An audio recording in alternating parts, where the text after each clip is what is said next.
জামুকে একটা উদ্যোগ নিয়েছে ভুয়া মুক্তিযোদ্ধাকে হাঁটাও। সেই হিসেবে প্রতিটা জেলায় উপজেলায় সব জায়গার মধ্যে চিঠি দিয়েছে, ফর্ম দিয়েছে। এই ফর্ম ফিল আপ করিয়ে যারা যারা ভুয়া তাদেরকে করিয়ে জামুকে পাঠাতে বলছে।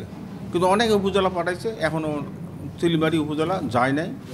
হয়তো বা ওরা ওই আগামী 17 তারিখের মধ্যে এরা ওই ভুয়াদের তালিকা করে পাঠাবে। এটা বাছাই বাছাই করবে জামুকা।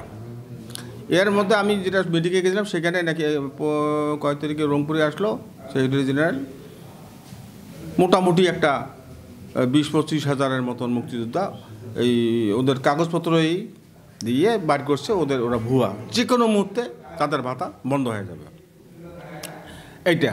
আর এই যে যতগুলো অভিযোগ চাইছে, এই অভিযোগ যাওয়ার পরে সম্ভাব্য 1 লক্ষ, কেন্দ্রীয় কমান্ড কাউন্সিলের চেয়ারম্যান বলছে যে সম্ভাব্য 1,37,000 ভুয়া আমরা চিহ্নিত করছি। এদেরকে বাদ দেওয়া হবে এবং জরুরি ভিত্তিতে অভিযোগগুলো আপনারা পাঠায় দেন। এরশাদ সরকার যখন তালিকা করলো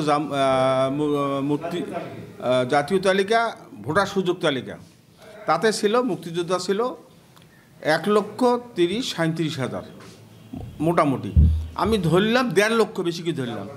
আর সেখানে 3.5 লক্ষ ভুয়া সহ 3.5 লক্ষ ভাতা পাচ্ছে। এটা আমরা কোনো মুক্তিযোদ্ধা, জেনুইন মুক্তিযোদ্ধা কোনো দিনও নিব না, মানব না। এখন সরকার যদি সদয় হয়, এগুলো গেলেই কিন্তু কাজটা হয়ে যাবে ইনশাল্লাহ, আমরা আশা করি।